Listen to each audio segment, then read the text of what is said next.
ఓం నమో వెంకటేశాయ. మాయా మానవక రూపా మాయా నాశక స్వరూప గోవింద గోవింద.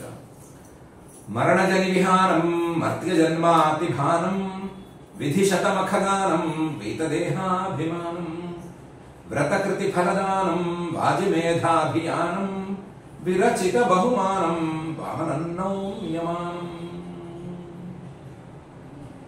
అని భక్తజనమానస సరసిరహ నివాసి అయిన శ్రీనివాస పరమాత్మని వామన స్వరూపంగా భావించి నమస్కరించుకుంటూ శ్రీ శుక్ల వారు ఉపదేశం చేసిన శ్రీమద్ భాగవతం యొక్క అధ్యయన కార్యక్రమాన్ని మనం ప్రారంభించుకుందాము.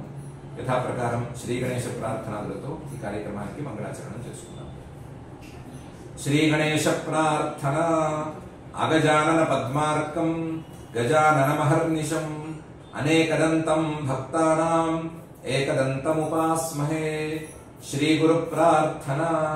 గురుర్బ్రహ్మా గురుర్విష్ణుః గురుర్దేవో మహేశ్వరః గురుః సాక్షాత్ పరం బ్రహ్మ తస్మై శ్రీ గురవే నమః.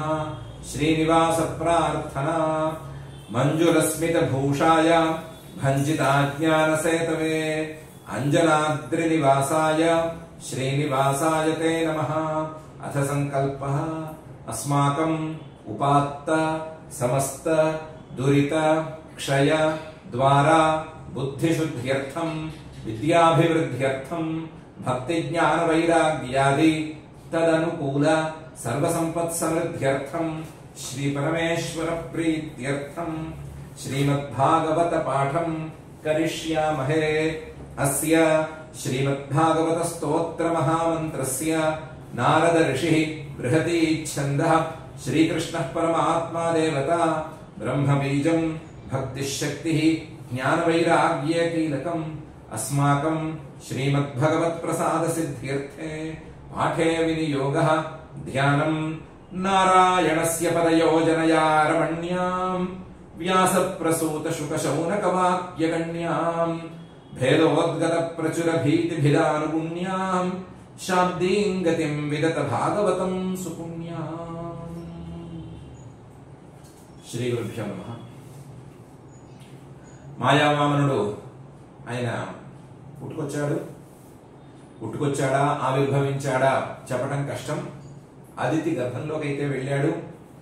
అదితి గర్భంలోకి వెళ్ళినట్టుగా సరిగ్గా ఆనవాళ్లు దొరుకుతున్నాయి కానీ జన్మ కలిగింది అని చెప్పడానికి సరైన ఆనవాళ్లు దొరకడం లేదు. రావడమే చతుర్భుజ రూపంతో వచ్చాడు, అలా ఆవిర్భవించాడు.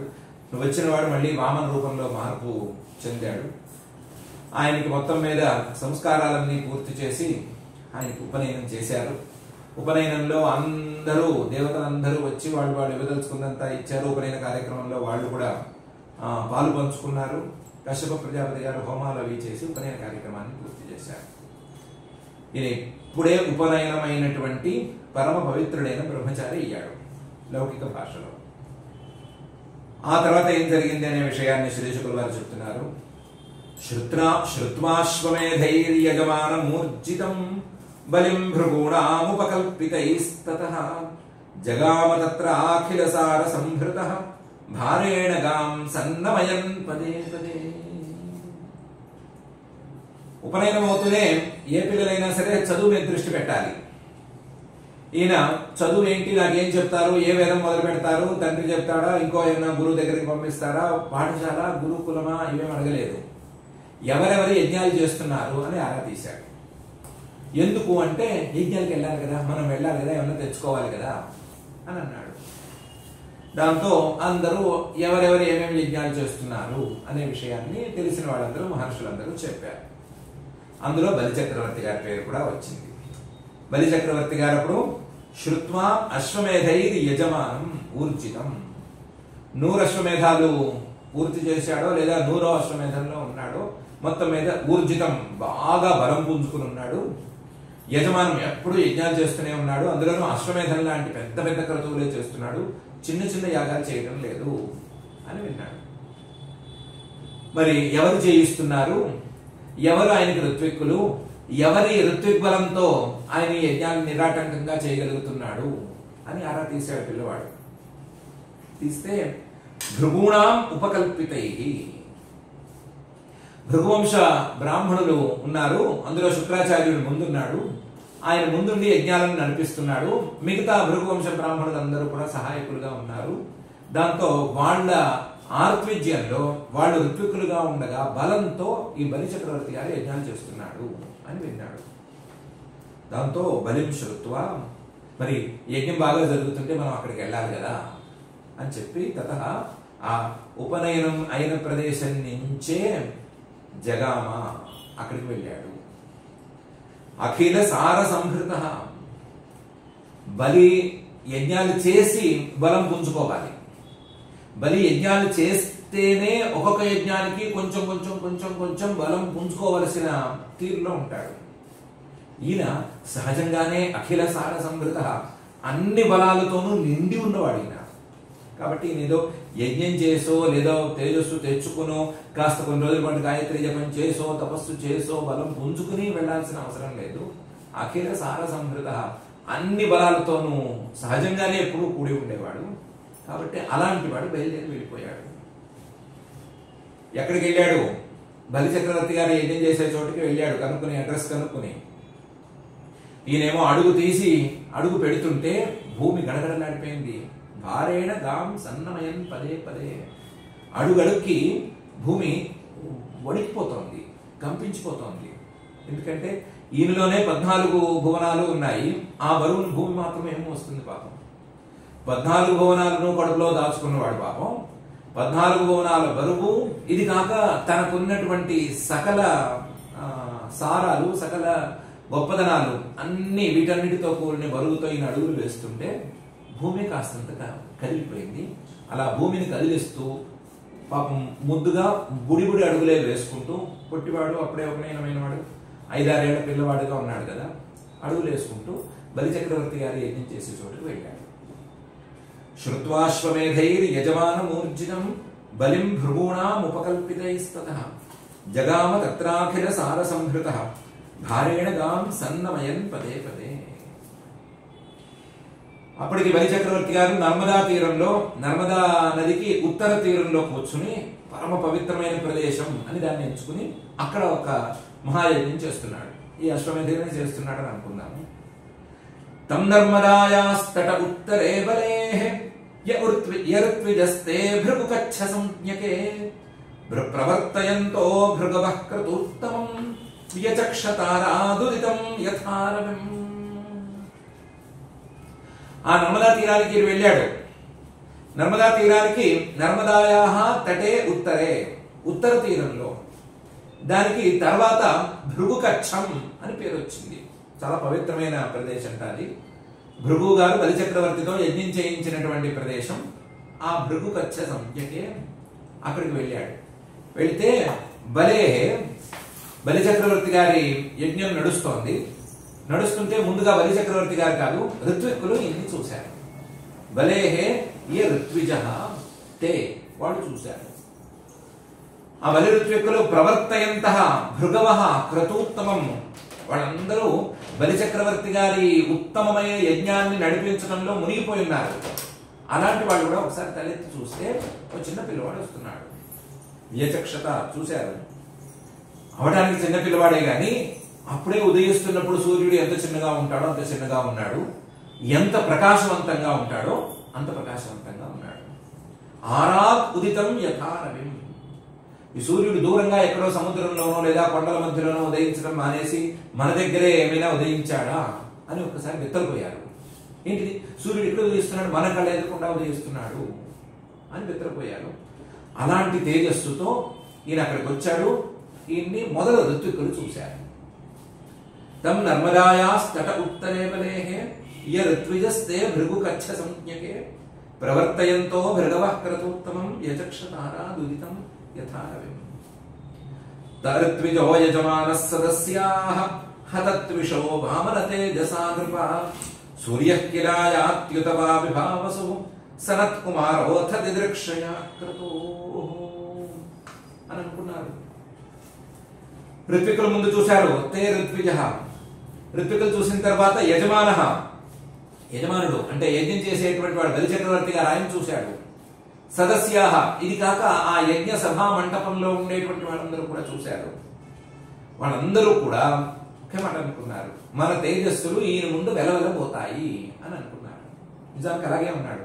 హతత్విష వామన తేజస.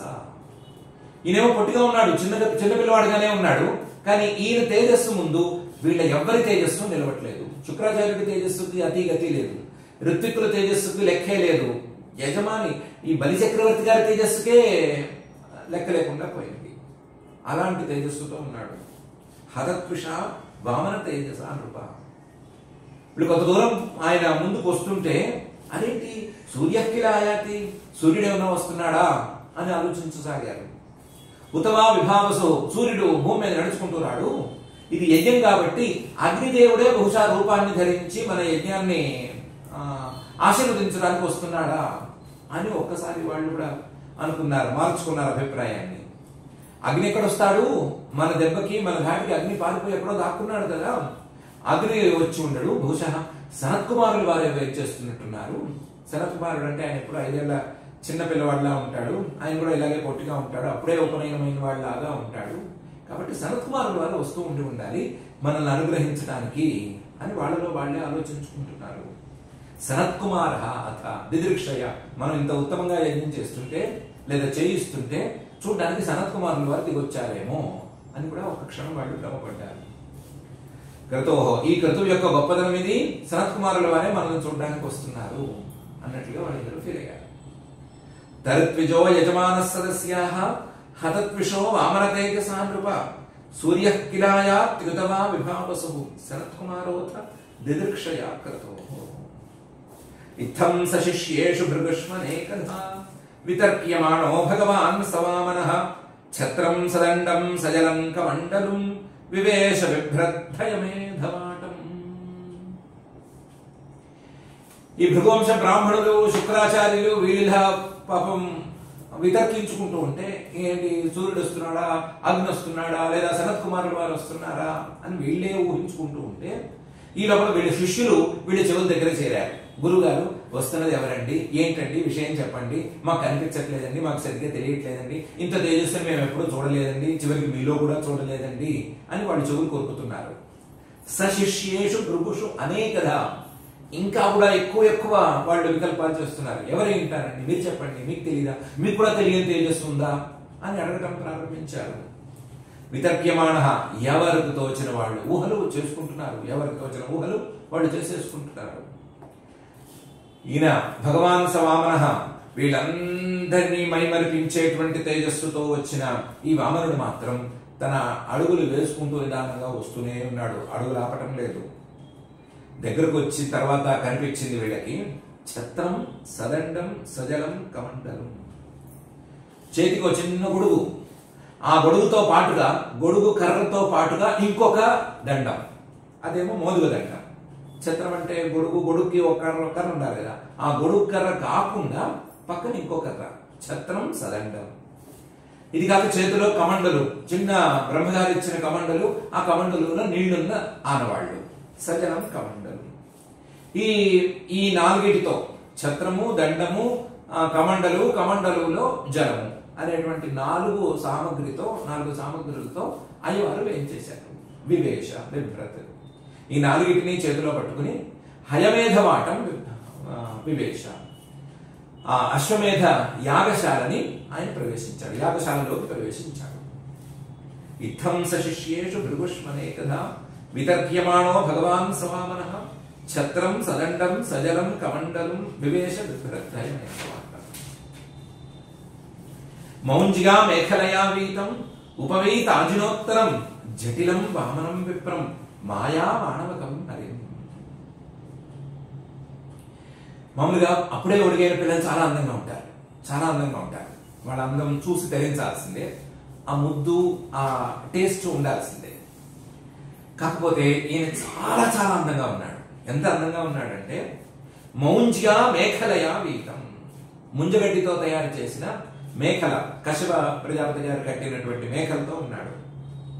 ఉపవీతాజినోత్తరం, అజినం కృష్ణాజినాన్ని భూమి ఇచ్చింది కదా, ఆ భూమి ఇచ్చిన కృష్ణాజినాన్ని ఉపవీతంగా అంటే ఎడమ భుజం మీదకి కుడి భుజం కిందుగా వేసుకుని ఉన్నాడు. దీనికి ఉపవీతం అని పేరు. అలా ఉపవీతంగా అజినాన్ని వేసుకుని ఉన్నాడు. ఒక్క కౌపీనమే పెట్టుకున్నాడు. కౌపీనము పైన ఇలా కృష్ణాజినము ఇంతటితోనే వెళ్ళాడు. జటిలం ఆయనకి తలంతా కూడా జడలు కట్టి ఉంది, లేదా పిలక ముడేసుకుని ఉన్నాడు. వామనం పొట్టిగా ఉన్నాడు. వామనంగా ఉన్నాడు, పొట్టిగా ఉన్నాడు, ఇప్పుడే ఉడిగిన వాళ్ళ ఉన్నాడు, ముద్దుగా ఉన్నాడు. కానీ విప్రం చూడగానే సమస్త విద్యలు ఇతనికి తెలుసు అన్నట్లున్నాడు. చూడగానే అలా అనిపిస్తోంది. ఎంత ముద్దుగా ఉన్నాడో లెక్కలేదు. ఎంత ముద్దుగా ఉన్నాడంటే శ్రీ శుక్ల వారి భాషలో చెప్పాలి అంటే, నేను చూసిన పిల్లల్లో ఇంత ముద్దుగా ఉన్నవాడు మరొకడు లేడు. ఇంత ముద్దుగా ఉన్నాడంటే మాయామాణవక, మామూలు పిల్లలు ఎవరు ఇంత ముద్దుగా ఉండరు. ఈయన మాయామాణవకుడు అంటే మాయతో, మాయాశక్తితో మానవక రూపాన్ని, విద్యార్థి రూపాన్ని, బ్రహ్మచారి రూపాన్ని ధరించాడు కాబట్టే ఇంత ముద్దుగా ఉన్నాడు. ఈయన మాయాశక్తితో వచ్చినటువంటి రూపం ఇది. మాయామానవకం హరిం. అలాంటి హరిని వీళ్ళందరూ చూశారు.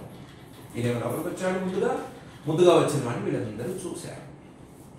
మౌంజ్యా మేఖలయా వీతం ఉపవీతాజినోత్తరం జటిలం వామనం విప్రం మాయామాణవకం హరిం ప్రవిష్టం వీక్ష్య భృగవః సశిష్యాస్తే సహాగ్నిభిః ప్రత్యగృహ్ణన్ సముత్థాయ సంక్షిప్తాస్తస్య తేజసః. ప్రవిష్టం లోపలకు ప్రవేశించేశాడు ఈయన. వీక్ష్య చూశారు. ఎవరు చూశారు? భృగవః సశిష్యాః. శుక్రాచార్యుడు అలాగే భృగువంశంలోని బ్రాహ్మణులు అందరూ చూశారు. వాళ్ళ శిష్యులందరూ కూడా చూశారు. చూసిన వాళ్ళు సహాగ్నిభిః అగ్నులతో సహా లేచి ఈయనకి ఎదురు వెళ్ళారు. ప్రత్యగృహ్ణన్ సముత్థాయ లేచి ఎదురు వెళ్ళారు. వచ్చిన వాడేమో పొట్టి బుడంకాయ. కానీ ఈ భృగువంశంలోని బ్రాహ్మణులు, శుక్రాచార్యులు లాంటి కండలు తీరినటువంటి మహర్షులు వీళ్ళందరూ కూడా లేచి ఎదురు వెళ్ళారు అతనికి. ఎందుకు వెళ్ళారు? ప్రత్యగృహ్ణన్ సముత్థాయ అనేంత స్థాయిలో అతను లేచి ఎదురేగి అతని చేత్తో తోడుకుని ఎందుకు తీసుకొచ్చారు అంటే సంక్షిప్తాస్తస్య తేజస, అతని తేజస్సు ముందు వీళ్ళ తేజస్సులన్నీ వెలవెలబోయినట్లు వీళ్ళకే అనిపించింది. వెలవెలబోయేసరికి మా తేజస్సులకి లెక్కే లేదు, అసలు మా మొహంలో కళే లేదు, కళాకాంతి లేదు, అందం అంటే ఏంది, తేజస్సు అంటే ఏంది, బ్రాహ్మణ్యం అంటే ఏంది, లేదా మొహంలో బ్రహ్మవర్చస్సు ప్రతిబింబించడం అంటే ఈయనది అన్నట్లుగా భావించి వాళ్ళందరూ లేచి ఎదురేగి ఆయన తోటలో లోపల కూర్చోబెట్టారు. ప్రవిష్టం వీక్ష్య భృగవః సశిష్యాస్తే సహాగ్నిభిః ప్రత్యగృహ్ణన్ సముత్థాయ సంక్షిప్తాస్తస్య తేజసః. కానీ బలిచక్రవర్తి లేచి ఎదురు వెళ్ళలేదు. ఎందుకంటే బలిచక్రవర్తికి కొన్ని యజ్ఞ దీక్షా నియమాలు ఉన్నాయి. ఆ నియమాల ప్రకారం ఎవరికి ఎదురు వెళ్ళకూడదు. ఆయన యజ్ఞంలో వచ్చిన దేవతలకు మాత్రమే ఎదురు వెళ్ళాలి. యజ్ఞంలో ఏ క్రియలు చేయమంటారో ఆ క్రియలు మాత్రమే చేయాలి, రెండో పనులు చేయకూడదు. అందుకని ఆయన లేవలేదు. కానీ యజమాన ప్రముదిత దర్శనీయం మనోరమం రూపానురూపావయవం తస్మా ఆసనమాహరత్. యజమాన బలిచక్రవర్తి గారు మాత్రం లేచి వెళ్ళలేదు. కానీ ప్రముదిత, ఇతన్ని చూడంగానే యజ్ఞశాల లోపలికి వచ్చాడు కదా, చూడంగానే చాలా సంతోషించాడు. ఎందుకంటే నిజంగా చూసి తీరవలసిన అందమైంది. మనోరమం, మనస్సుని అసలు ఎంత సంతోష పెడతాడో లెక్కలేదు, అంత సంతోష పెట్టే రూపంలో ఉన్నాడు. దర్శనీయం మనోరమం, అందమైన మనోహరమైన రూపంలో ఉన్నాడు. ఇది కాక రూపానురూపావయవం, పట్టి పట్టి చూస్తే ప్రతి అవయవము ముద్దుగా ఉంది. కేవలం ఏదో మొహం ముద్దుగా ఉంది, మొత్తం టోటల్ ఇన్ టోటో రూపం ముద్దుగా ఉంది అలా ఏం లేదు. ఏ అవయవానికి చూస్తే అవయవం ముద్దుగా ఉన్నాయి. కాళ్ళు, వేళ్ళు, గోళ్ళు అన్నిటికీ అన్ని ముద్దుగా ఉన్నాయి. అలాంటి రూపానురూపావయవం, ఇలా ఇంత అందం లేదా ఇంత ముద్దు, ఇంత మనోహరత్వం అనేది ఎక్కడ అమరదు అని బలిచక్రవర్తి అంతటి వాడే అనుకున్నాడు. దృష్ట్వా తస్మా ఆసనం ఆహరత్. ఇంత అందంగా, ముద్దుగా, గొప్పగా, తేజస్సుతో ఉన్నాడంటే గొప్పవాడే ఉంటాడు అని చిన్నపిల్లవాడైనా పర్వాలేదు అనుకుని నాయన కూర్చో అని కూర్చోబెట్టాడు. తస్మా ఆసనం ఆహరత్, సీటుని ఆఫర్ చేశాడు. యజమానః ప్రముదితః దర్శనీయం మనోరమం రూపానురూపావయవం తస్మా ఆసనం ఆహరత్. కూర్చోమన్నాడు కానీ పాపం మనసు ఊరుకోలేదు బలిచక్రవర్తి గారికి. ఏదో అతని మీద ఇతనికి తెలియనటువంటి భక్తిభావం అనేది మొదలవుతోంది. అందువల్ల స్వాగతేనాభినంద్యాథ పాదౌ భగవతో బలిః అవనిజ్యార్చయామాస ముక్త సంగ మనోరమం. స్వాగతేన అభినంద్య, కూర్చోమన్నాడు కదా, కూర్చోమన్న తర్వాత కూడా ఏదో మాట్లాడడానికి వచ్చావు కదా, చాలా సంతోషం, నీకు స్వాగతం సుస్వాగతం అని స్వాగత వాక్యాలు పలికాడు. పలికిన ఆయన తృప్తి కలగలేదు. కాదు, నీకు నేను పాద్యం సమర్పిస్తాను అని అన్నాడు. అన్నాడు ఈ పిల్లవాడు. అంటే లేదు, నేనే కాళ్ళు కడుగుతాను అన్నాడు. సరే కడుక్కోమన్నాడు. కడుక్కోమంటే అథ పాదవు భగవతో బలిః అవనిజ్య, ఆయన 2 పాదాలు ఈయన చక్కగా కడిగాడు. వామనుడి 2 పాదాలు బలి చక్రవర్తి గారు చక్కగా ముట్టుకుని జాగ్రత్తగా కడిగాడు. అవనిజ్య అర్చయామాస, ఏదో పూలు అవన్నీ కూడా వేశాడు. ఆ పాదాలు కడిగేటువంటి అదృష్టం నిజానికి బలి చక్రవర్తి గారికి దక్కింది. ఎందుకంటే ఆ పాదాలను కడగటం, ముట్టుకోవటం ఇవన్నీ చాలా దూరంలో ఉన్నాయి, చాలా దూరం. ఆ పాదాలు మనసులో మెదలటమే చాలా గొప్ప. అసలు ఆ పాదాలను ఎవరైనా సరే ఆస్వాదించడం అనేదే చాలా చాలా విశేషం. అది కేవలం ముక్త సంగ మనోరమం. బాహ్యమైన విషయాల మీద ఏమాత్రం సంగం లేకుండా, బాహ్యమైన విషయాల మీద ఏ ఆసక్తి లేకుండా ఉండే వారికి మాత్రమే మనసులో మెదులుతుంది. మెదలడం మాత్రమే కాకుండా మనోరమంగా, మనసుకు ఆహ్లాదకరంగా ఉంటుంది. మిగతా వాళ్ళకి ఎవరికి మనసులో మెదలనే మెదలదు, మనసులో మెదలటం కాదు, దాని మీద ఆసక్తి కూడా కలగదు. అలాంటి పాదం అది. ఆ పాదాన్ని ఈయన ముట్టుకోగలిగాడు, కడగలిగాడు కూడా.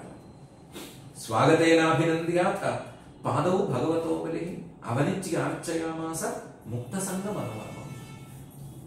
తత్పాద శౌచం జనకల్మషాపహం సధర్మవిన్ మూర్ధ్య దధాత్ సుమంగళం యద్దేవ దేవో గిరిశ్చంద్రమౌళిః దధార మూర్ధ్నా పరయా చ భక్త్యా. కాడు కడిగిన తర్వాత ఆ కాడు కడిగిన పళ్ళె ఉంటుంది, దాన్ని పక్కన పెట్టి అందులోంచి నీళ్లు తీసుకుని నెత్తి మీద చల్లుకున్నాడు.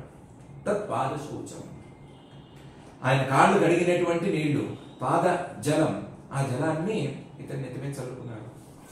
జన కల్మషాపహం, అది ఒక్క చుక్క నెత్తి మీద పడితే ఏ మానవుడికైనా సరే పాపాలన్నీ పటాపంచలైపోవాల్సిందే. అలాంటి పాదజలం దాన్ని చల్లుకున్నాడు. జన కల్మషాపహం. సహా ధర్మవిత్, ఆ బలి చక్రవర్తి గారు తక్కువ వాడు కాడు, ధర్మవేత్త. వచ్చిన వాడు బ్రాహ్మడు, ఉపనయనమైనటువంటి వాడు. ఉపనయనమైన బ్రాహ్మడు గనక యజ్ఞశాలకు వస్తే అతన్ని గౌరవించవలసిందే అనే ధర్మం తెలిసిన వాడు.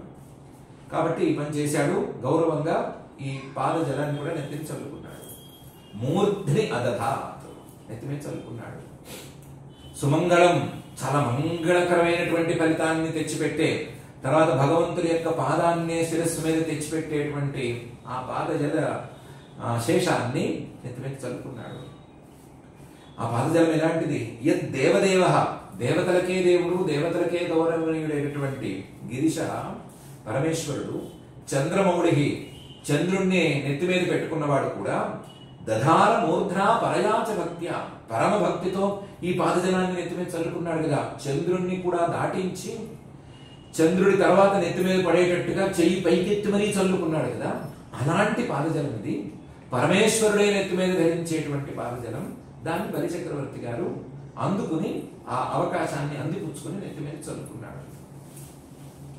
తత్పాద శౌచం జనకల్మషాపహం సధర్మవిన్ మూర్ధ్య దధాత్ సుమంగళం యద్దేవదేవో గిరిశ్చంద్రమౌళిః దధార మూర్ధ్నా పరయా చ భక్త్యా. అన్నవాడు పిల్లవాడితో మాట్లాడదామని అనుకుని బలి ఉవాచ, ఇలా అన్నాడు.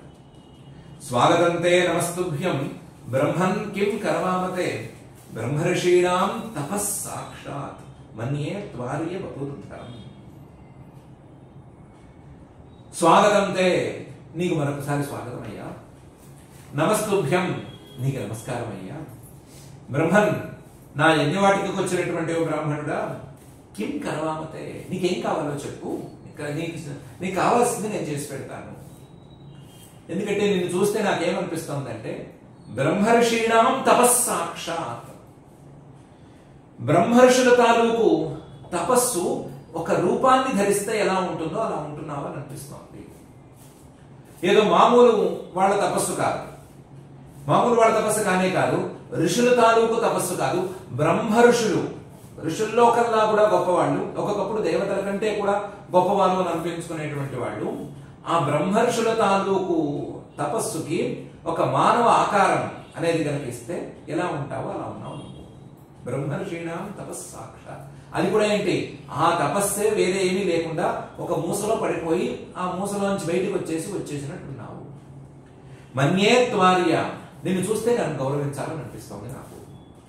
ఆర్య, నువ్వు శ్రేష్ఠుడివి అని నాకు అనిపిస్తోంది. కేవలం తపస్సే వపుర్ధరం, ఒక శరీరాన్ని ధరించి అంటే ఒక మూసలో పడిపోయి ఆ మూసలోంచి బయటకు వచ్చి తపస్సు మాత్రమే నా ముందుంటే ఎలా ఉంటుందో నువ్వు అలా ఉన్నావు. కాబట్టి నీలాంటి వాడిని చూస్తే నాకు స్వాగతం చెప్పాలనిపిస్తోంది, నమస్కారం చేయాలనిపిస్తోంది, నువ్వేం కోరినా సరే తీర్చాలని అనిపిస్తోంది. కాబట్టి స్వాగతంతే నమస్తుభ్యం బ్రహ్మన్ కిం కర్వామతే బ్రహ్మర్షీణాం తపస్సాక్షాన్ మన్యే త్వార్య వపుర్ధరం అని అంటున్నాను అన్నాడు. తృప్తి కలగలేదు ఈ మాట మాట్లాడితే బలి చక్రవర్తికి. అన్నాడు, అద్యన పితరస్తృప్తాః అద్యన పావితం కులం అద్య స్విష్టః క్రతురయం యద్భవాన్ ఆగతో గృహాన్. నువ్వు వచ్చిన వేళా విశేషం, నువ్వు అడుగు పెట్టావు కదా, అద్యన పితరస్తృప్తాః, ఈ రోజుతో నా పితృదేవతలందరూ తృప్తి పడతారు. నా తండ్రి గారు వీరోచనుడు, ఆయన తండ్రి గారు ప్రహ్లాదుడు, ఆయన తండ్రి గారు హిరణ్యకశిపువు, ఆయన తండ్రి గారు, ఇలా అందరూ నా పితృదేవతలందరూ సంతోషపడిపోతారు. అద్యన పితరస్తృప్తాః. నువ్వు నా యజ్ఞానికి వచ్చావు కదా, అద్యన పావితం కులం, మా కులం మొత్తం కూడా పవిత్రమైపోయింది. ఈ రోజుతో నేను పవిత్రుడు అవటం కాదు, మా కులం మా వంశం మొత్తం పవిత్రమైపోయింది.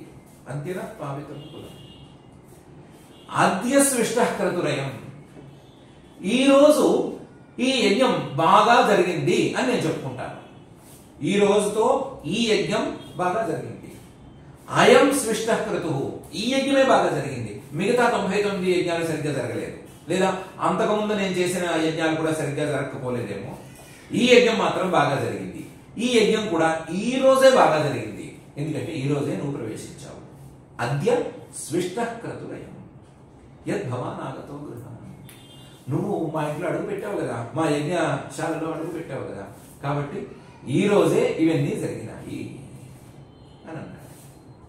అద్యన పితరస్తృప్తాః అద్యన పావితం కులం అద్య స్విష్టః క్రతురయం యద్భవాన్ ఆగతో గృహాన్. ఇంకా కూడా తృప్తి కలగలేదు.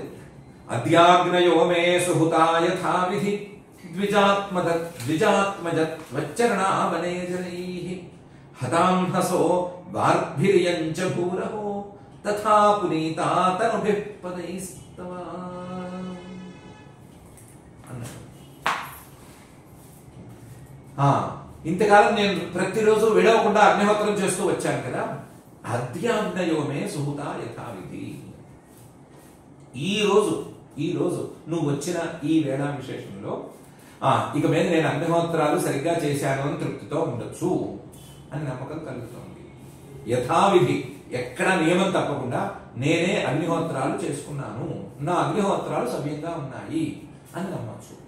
ఎందుకంటే అగ్నిహోత్రాలు సవ్యంగా లేకపోతే నీలాంటి వాడు రాడు కదా నాకు. అందుకని అద్యాగ్నయోమే సుహృతా యథావిధి. హే ద్విజాత్మజ, ఓ బ్రాహ్మణ పుత్రుడా, త్వచ్చరణావనే జనైః హతాంహసో వార్భిర్యంచ భూః. నీ పాదాలు కడిగిన నీళ్లు ఈ భూమి మీద చల్లాం కదా, ఈ భూమి పరమ పవిత్రమైపోయిందయా. త్వచ్చరణావనే జనైః, నీ పాదాలు కడిగినటువంటి నీళ్లతో వార్భిః ఇయం భూః హతాంహసః, అసలు పూర్తిగా పవిత్రమైపోయింది. వార్భిర్యంచ భూరహో, అహో ఇంతేకాదు, నీ పాదాలు కడిగిన నీళ్ళు ఎంత, ఆ నీటిని మేము చల్లింది ఎంత, అది తీసేస్తే అహో తథా పునీత తనుభిః పదైస్తవ, నువ్వు బుడి అడుగులు వేసుకుంటూ వచ్చావు కదా, ఇంత ఉన్నావు కదా భూమికి, ఆ బుడి అడుగులు నువ్వు వేసుకుంటుంటే తనుభిః పదైః, చిన్న నీ అడుగులతో, అంటే దగ్గరగా పడేటువంటి నీ అడుగులతో ఈ భూమి ఎంత పవిత్రమైపోయిందయా. అసలు ఈ భూమి యొక్క పవిత్రతను గురించి చెప్పనక్కర్లేదు అని అనిపిస్తోంది అని కూడా స్తుతి చేశాడు. అద్యాగ్నయో మే సుహృతా యథావిధి ద్విజాత్మజ త్వచ్చరణావనే జనైః హతాంహసో వార్భిరియంచ పూరహో తథా పునీతా తనుభిపదైస్తవ. ఎంతసేపు ఈ చొప్పదంటూ స్తుతివాక్యాలేనా? ఈ స్తుతివాక్యాలు ఎవరైనా పలుకుతారు? నువ్వు మహారాజువి, చక్రవర్తివి, ముల్లోకాలకి అధిపతివి, నీకు ఇష్టం కలిగితే, నీకు గౌరవం కలిగితే మొత్తం నీ గుణదంతా రాసిచ్చేయాలి కదా అంటే అక్కడికే వస్తున్నాను. యద్యద్వటో వాంఛసి తత్ప్రతీచ్ఛమే త్వామర్థిరం విప్రసుతానుతర్కయే గాం కాంచనం గుణవద్ధామ మృష్టం తథాన్నపేయం ఉత వా విప్రకన్యాం గ్రామాన్ సమృద్ధాంస్తురగాన్ గజాన్ వా రథాంస్తథార్హాత్తమసం ప్రతీచ్ఛ అన్నాడు. వటో బ్రహ్మచారి, యద్యద్వాంఛసి, నువ్వు ఏమేం కోరుకున్నా సరే తత్ ప్రతీచ్ఛమే, నన్ను అడుగు నేను తీరుస్తాను. ఏం కోరుకున్నా సరే తీరుస్తాను. మిగతా వాళ్ళకి నియమం ప్రకారం ఇచ్చాను, నీకు ఆ నియమాలు ఏం పాటించను. ఇష్టం వచ్చింది కోరుకో, నేను తీర్చేస్తాను. యద్యద్వటో వాంఛసి సంప్రతీచ్ఛమే తత్ ప్రతీచ్ఛమే. ఎందుకంటే నేను మొహం చూస్తే మాత్రం తేజస్సు ఇవన్నీ కనిపిస్తున్నాయి, కానీ మొహంలో ఏదో కోరుకోవటానికి వచ్చిన భావమే కనిపిస్తోంది. త్వాం అర్థినం విప్రసుత అంతర్కయే. ఓ బ్రాహ్మణ పుత్రుడా, నువ్వు బ్రాహ్మణ పుత్రుడివి కదా, కాబట్టి ఏదో కోరటానికే ఇక్కడికి వచ్చావని అనిపిస్తోంది. యజ్ఞం చూడడానికి చాలా మంది వస్తారు, అదే పెద్ద ఆశ్చర్యం కాదు, కానీ నీ మొహంలో ఏదో కోరిక తాలూకు ఛాయలు కనిపిస్తున్నాయి. కాబట్టి త్వామర్థినం విప్రసుత అనుతర్కయే. ఓ బ్రాహ్మణ పుత్రుడా, నీ పేరు నాకు తెలియదు, పొట్టిగా ఉన్నావు కాబట్టి వామనః అని అనుకోవటమే. నిన్ను చూస్తే మాత్రం నీలో ఏదో కోరిక నాకు కనిపిస్తుంది. అందువల్ల ఇది అది అని అడగద్దు, నువ్వు ఏం కావాలంటే అది కోరుకో.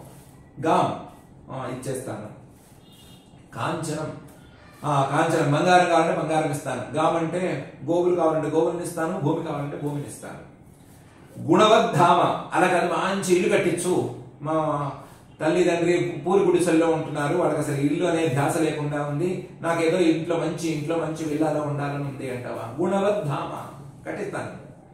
లేదా మృష్టం, మంచి పరిశుద్ధమైనటువంటి ఇల్లు కావాలంటావా? కట్టిస్తాను, అదైనా కట్టిస్తాను. మీకు కావాల్సినట్టుగా ఎలా కావాలంటే ఆ ఇల్లు కట్టించి ఇస్తాను. తథా అన్నపేయం, నీకు కావాల్సినట్లుగా ఏమన్నా తినడానికి తిండి కావాలా? ఓ ఏర్పాటు చేస్తాను. తాగడానికి ఏమన్నా కావాలా? ఏర్పాటు చేస్తాను. ఉతవా విప్రకన్య, ఇప్పుడే ఒడిగైన వాడివి కదా, నీకేమైనా పెళ్లి చేసుకోవాలని కోరిక కలిగితే మంచి బ్రాహ్మణ కన్యను చూపించి తీసుకొచ్చి ఇప్పిస్తాను, పెళ్లి కూడా చేసి పెడతాను నీకు. ఉతవా విప్రకన్య. సరే, ఇదంతా ఎందుకు? గ్రామాన్ సమృద్ధాన్, మంచి సమృద్ధమైనటువంటి గ్రామాలనే నీకు ఇచ్చేసేస్తాను. త్వరగా నువ్వు ఎక్కి ఎంజాయ్ చేయడానికి ఇది ఇస్తాను, గుర్రాలు ఇస్తాను. గజాన్వా, ఏనుగులైనా ఇస్తాను, హాయిగా ఏనుగులు ఎక్కి హాయిగా ఆడుకో. రథాలు ఇస్తాను, నీ ఇష్టం. తథా, ఇది కాదు నీకేం కావాలో చెప్పు. అన్యద కిమపి అర్హత్తమ, నువ్వు పూజనీయులలో ఉత్తముడైన వాడివి అని నాకు మనసుకు అనిపిస్తోంది. కాబట్టి సంప్రతి, ఇప్పుడు నేను నీకు ఓపెన్ ఆఫర్ ఇస్తున్నాను. కాబట్టి ఇచ్చా, సంప్రతి ఇచ్చా, లేకపోతే నువ్వు నా నుంచి ఏది కావాలంటే అది కోరుకో, నేను నీకు తీర్చేస్తాను. నీ వయసు ఏంటి, నువ్వు ఇది అడుగుతున్నావేంటి అని నేనేం అడగను. నేను ఇలాంటివి ఏం అడగను. నువ్వు ఏది అడిగితే అది తీర్చేస్తాను. నువ్వు భూమి అడిగావనుకో, భూమి నువ్వేం చేసుకుంటావా అని నేను అన్నాను. లేదా ఇల్లు కావాలన్నా అనుకో, ఇంట్లో నీకెందుకు, మీ తల్లిదండ్రులు రమ్మను అని నేను అన్నాను. నేను నీ పేరుని అసలు రిజిస్ట్రేషనే పుట్టదు అని నేను అలాంటి మాటలేం మాట్లాడను. పెళ్లి కావాలన్నావు అంటే 5 ఏళ్ళ వాడికి పెళ్లి ఏంటి అని నన్ను.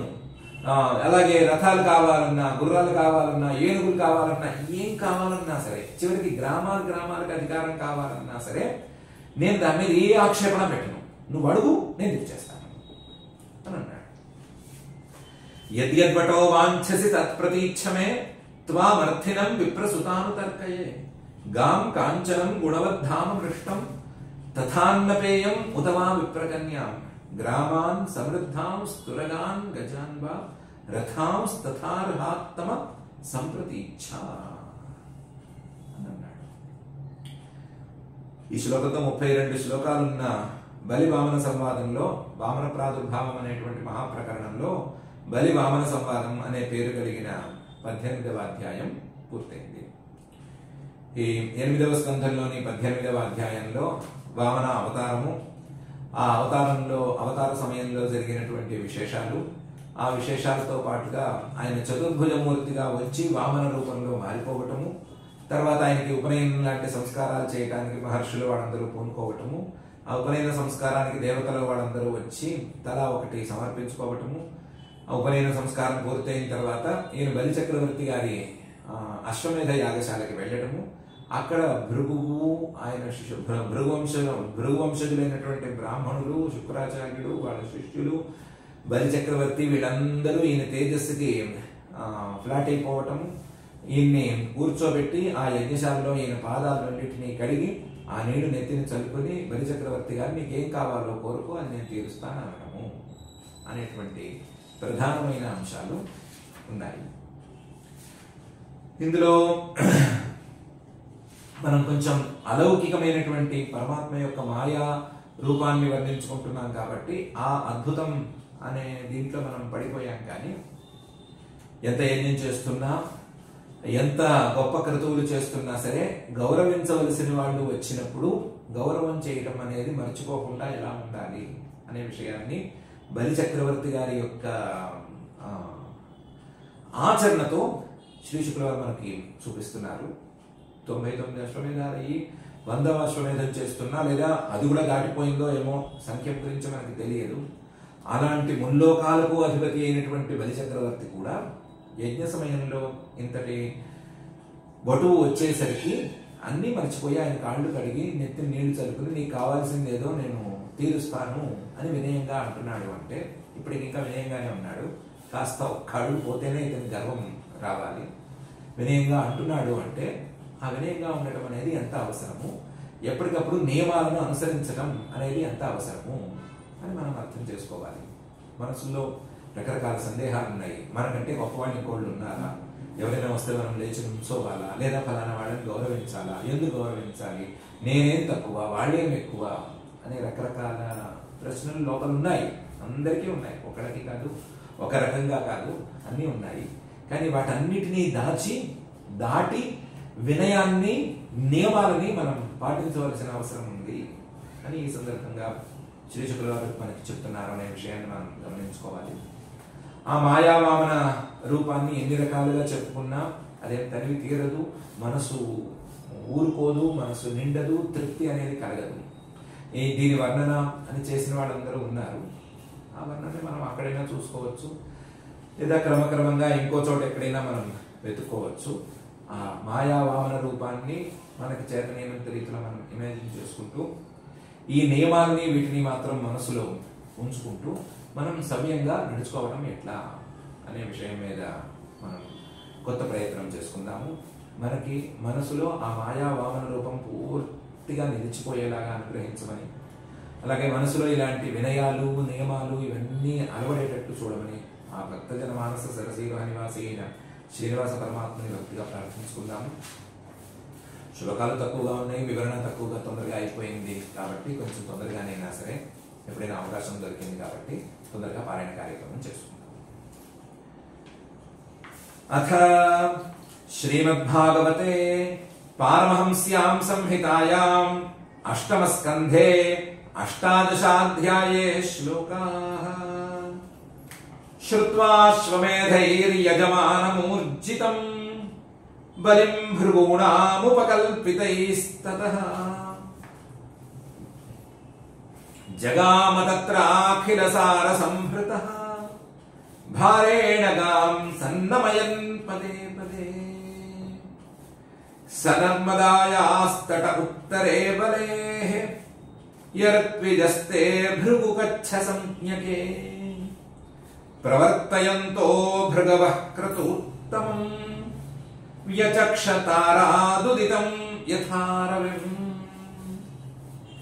తరుత్విజో యజమానః సదస్యాః హతత్విషో వామన తేజసా నృపా సూర్యః కిలాయాత్యుతవా విభావసుః సనత్కుమారోऽథ దిదృక్షయా క్రతో ఇత్థం సశిష్యేషు భృగుష్వనేకదా వితర్క్యమాణో భగవాన్ सवामनः छत्रं सदण्डं सजलं कमण्डलं विवेश बिभ्रद्भयमेधमाटम् मौञ्ज्या मेखलया वीतम् उपवीताजिनोत्तरम् जटिलं वामनं विप्रं माया माणवकं हरिं प्रविष्टं वीक्ष्य भृगवः सशिष्यास्ते सहाग्निभिः प्रत्यगृह्णन् समुत्थाय संक्षिप्तास्तस्य तेजसा यजमानः प्रमुदितः दर्शनीयं मनोरमम् रूपानुरूपाभयवम् तस्मा आसनमाहरत् स्वागतेनाभिवन्द्याथ पादौ भगवतो बलिः अवनिज्यार्चयामास मुक्तसङ्गमनोरमम् तत्पादशौचं जनकल्मषापहम् सधर्मविन्मूर्ध्न्यदधात् सुमङ्गलम् यद्देवदेवो गिरिशश्चन्द्रमौळिः दधारमूर्ध्ना परया च भक्त्या बलिर्वाच स्वागतं ते नमस्तुभ्यं ब्रह्मन् किं करवामते ब्रह्मर्षीणां तपः साक्षात् मन्ये त्वार्यवपुर्धरम् अद्य नः पितरस्तृप्ताः अद्य नः पावितङ्कुलम् अद्य स्विष्टः क्रतुरयम् यद्भवानागतो गृहान् अद्याग्नयो मे सुहृता यथाविधि द्विजात्मजत्वच्चरणावने जनैः हतां हसो वार्भिरियञ्च भूरहो तथा पुनीता तनुभिः पदैस्तव